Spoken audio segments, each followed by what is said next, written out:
So Eli David is an entrepreneur and investor, does something with AI, and I wish he would kind of stick to that because, and look, he's considered most influential founders on X. He's number 2, right after Elon Musk and before Sam Altman. So he has influence.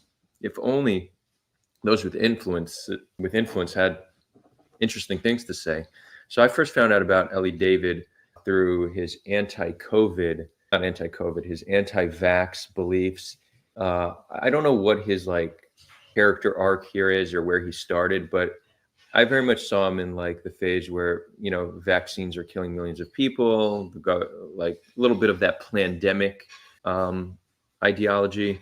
So what's interesting is that when it comes to Israel-Palestine, he's very pro-Israel. He is Israeli, but when it comes to how he knows what's true, everything Israel says for him is fact, right? He sees Israel as the source of truth when it comes to the Israel-Palestine conflict.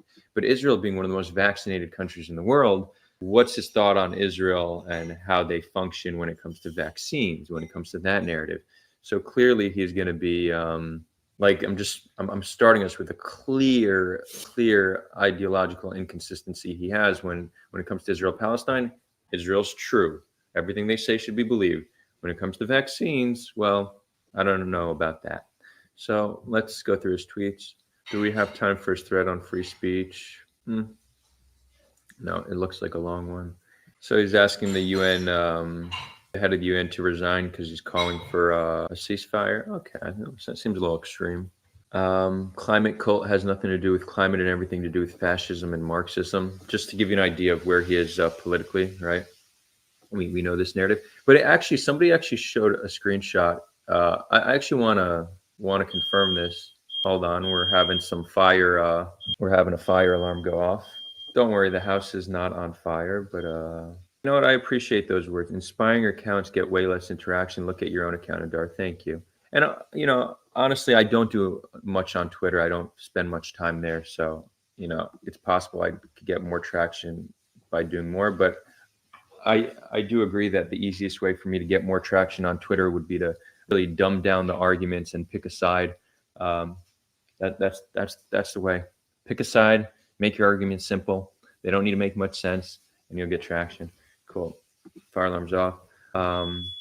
Somebody did share a photo of Eli David as a member of the World Economic Forum, which is interesting because some of his stuff seems very anti-WEF, including this one here. You can't be Jewish without being Zionist. A cornerstone of Jewish prayer is the return to Zion, the homeland of the Jews. The prayer is said several times a day while facing Jerusalem. So this is just not true. Essentially what he's saying is in order to actually be Jewish, you need to believe in Judaism. And if you actually believe in Judaism, that means you're a Zionist. Now, I will leave that conversation up to theologians and to actual religious Jews. Where I can comment on is you don't need to believe in Judaism to be Jewish. There's the Jewish people. I am of the Jewish people. I don't believe in the Jewish religion. I don't need to be a Zionist. I can believe whatever I want to believe. I do happen to believe that Jews should have the right to self-determination on their ancestral homeland. Same way I believe Palestinians deserve self-determination on their ancestral homeland. Does that make me a Zionist? Does it make me something else? I'm not sure, but this is just a dumb statement that really equates Judaism to being solely a religion. Might need to plug my computer in a few minutes. Okay, so check this out. Hi, Antonio Guterres, that's the head of the UN. Your staff are among the Hamas terrorists who surrendered yesterday. Any condemnation or busy invoking Article 99? You're a disgrace.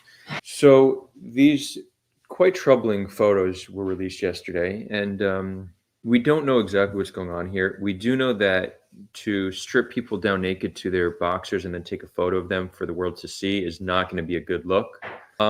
When arresting somebody, you could strip them down to make sure that they don't have some kind of explosive on them or weapon on them. But if you need to do that, you should dress them shortly after, because this is just dehumanizing and humiliating. And you certainly shouldn't be taking photos as if it's some military victory. Now, we don't know, we don't have the full story. So he's saying that so people saw these photos and said, those aren't terrorists. I recognize family members. I recognize members from the UN, from UNRWA. So Israel's just arresting civilians here. Eli David is interpreting this as saying, you see, they all are Hamas terrorists who happen to be members of the UN and UNRWA. But if he was actually intellectually honest and actually cared about truth, he wouldn't be able to reach the conclusion if they're Hamas terrorists who surrendered or if they're civilians who got arrested. The reason he's saying they're Hamas terrorists who surrendered is because that's what the IDF says. But again, if you really care about truth, you cannot be reaching conclusions based on what the IDF says. Same way you can't reach conclusions based on what Hamas says. Both have a history and incentive to lie, especially during war. But you gotta, whatever the state says, you gotta believe until it comes to COVID, and then question everything. That's right, Eli David. Honestly, I don't even mind this. I think it's okay to demand Hamas surrenders. Although it's not like if you demand they surrender and they don't, that means they don't have any other recourse or strategy they can take to end the bloodshed. It doesn't mean that if they don't surrender, everything Israel then does thereafter is thereby justified, right? Which he probably would believe to be the case. Yeah, I don't know. It's possible that a Harvard graduate turned militant, which is sad, right? So much future, and you need to ask yourself, what in this world could cause somebody who's a Harvard graduate to want to become a militant? Is it ideology? Most certainly, but what fueled that ideology? What environmental conditions made somebody to make such a decision? Certainly environmental conditions he would never have any ounce of self-reflection on, and what Israel can potentially do to change those conditions. Oh, so it seems like Antonio Guterres is for the first time Article 9. So I'm actually interested in what this means. So I'm going to read this, but this is from an actual state account. So let's read it with a grain of salt. Oh, this is the ambassador to the UN. Okay. Today, the Secretary General has reached a new moral low. He writes that he is activating for the first time Article 99 of the UN Charter in relation to Israel-Hamas war, and an article that can be invoked in a situation where international peace and security are threatened. This Secretary General decided to activate this rare clause only when it allows him to put pressure on Israel, which is fighting the Nazi Hamas terrorists. This is proof Secretary General's moral distortion and his bias. Okay, I mean, this isn't. We're not getting an objective understanding of what happened here. This is like also a little victim mentality. If Article 99 in the UN Charter is an article that can only be invoked in a situation where international peace, security are threatened, I don't think that's illegitimate to do. Like, okay, cool, cry about it. And if somebody has a report on Article 99 that would be less biased than what Israel's ambassador to the UN would do, send it and we could read that instead. Just don't want to get bogged down in that unless we're debunking the ambassador, which we could do. Yeah, so why is this something that he thinks we should take pride in? So there's an Israel flag in Palestine Square in Gaza. I guess, he's in the mentality that we need to reconquer Gaza and just annex it, make it Israel. And then when you ask him, what do you do of Palestinians living here? He'll probably say they should go to Jordan, right? He's one of those. Now, again, this is one of the problems we see in activism today, that Eli David has not he's not turned anybody to be a Zionist. He's not convinced anybody who's anti-Israel to be pro-Israel. What he has done is gotten many who were already pro-Israel to be like, oh, I agree with what this guy's saying. And he's gotten people who are anti-Israel to say, ooh, Zionists are douchebags. Like, look what this guy's saying, right? So Eli David has very likely created more anti-Zionists than he has Zionists. His contribution to humanity, which I can't comment on from what he's doing in entrepreneurship because I don't know, but his contribution to humanity as an activist is actually creating more hate for Israel and certainly not more love. So if he were to just never tweet again, we'd all be better off because of it. Right, again, so now Rafaat died. You see his just complete lack of compassion. Remember this evil. Many people asked X to suspend him. No need. He was killed today in the Israeli attack on Hamas terrorists. Right, so he's almost saying like, it's almost like you get what you deserve. There's that tone in this tweet, which is just a shitty thing to say. And again, if somebody who's on the fence about Israel-Palestine sees this, are they like, oh, I'm convinced of the Israeli argument? They're most likely going to be like, ooh, that's kind of a nasty way to act. I don't know if that's, if this side has supporters that I want to be aligned with, right? That's a natural conclusion of seeing people like Eli David. We'll do one more, and then I'm gonna log it off. I just have so much to do today. But thanks for all those who tuned in. This was a fun little session. I guess we could do like 10 minutes of we could do like 5 to 10 minutes of Q&A. So if anybody has questions, please ask, and I'll answer a few. We'll prioritize super chats, and then we'll do one more from Ellie here. Yeah, he's talking a lot about the Harvard controversy, which was kind of cringe to watch. So yeah, to really speak on the Harvard video, because this is what he's talking about. So there's the video of, was a dean of Harvard, some high position. Let's actually watch the video. Let's do a video review. Harvard genocide. We'll review this video and we'll wrap it up after that. President of Harvard, so I assume you're familiar with the term intifada, correct? I've heard that term, yes. You understand that the use of the term intifada in the context of the Israeli-Arab conflict is indeed a call for violent armed resistance against the state of Israel, including violence against civilians and the genocide of Jews. Are you aware of that? That type of hateful speech is personally abhorrent to me. And there have been multiple marches at Harvard with students. So here's where the conversation goes wrong, because actually we'll watch it and then Chanting, quote, there is only one solution, intifada revolution, and quote, globalize the intifada. Is that correct?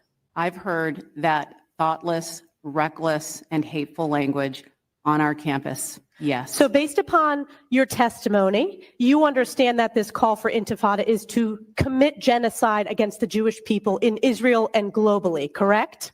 I will say again, that type of hateful speech is personally abhorrent to me. Do you believe that type of hateful speech is contrary to Harvard's code of conduct, or is it allowed at Harvard? It is at odds with the values of Harvard. Can you But not our say here that it is values against the also- code of conduct at Harvard?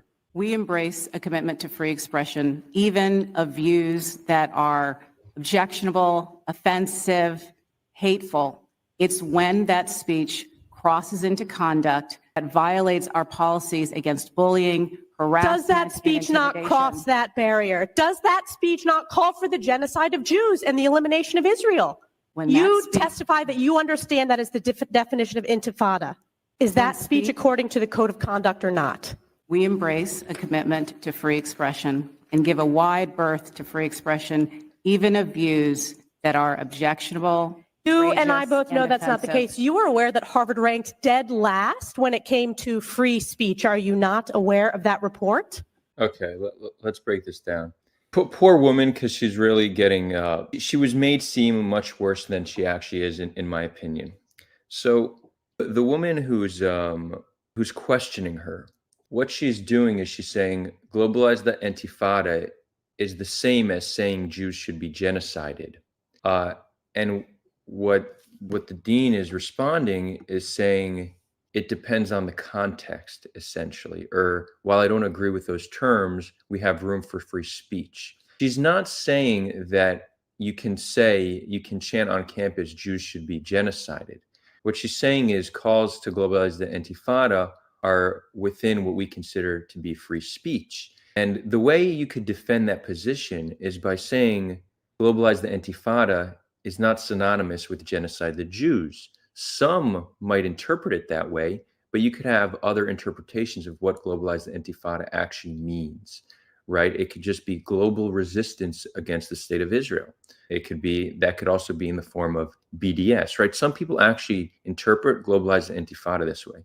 So when she says it's contextual, that's the point she's trying to make. She's not saying that saying to genocide the Jews depends on context. She's saying globalize the intifada isn't necessarily a call to genocide the Jews. And I think that's actually a position that could be defended, but she did a poor job explaining that. It just seems like she's saying that calling for Jewish genocide is within what we consider to be free speech, and that's what she's getting pushback on.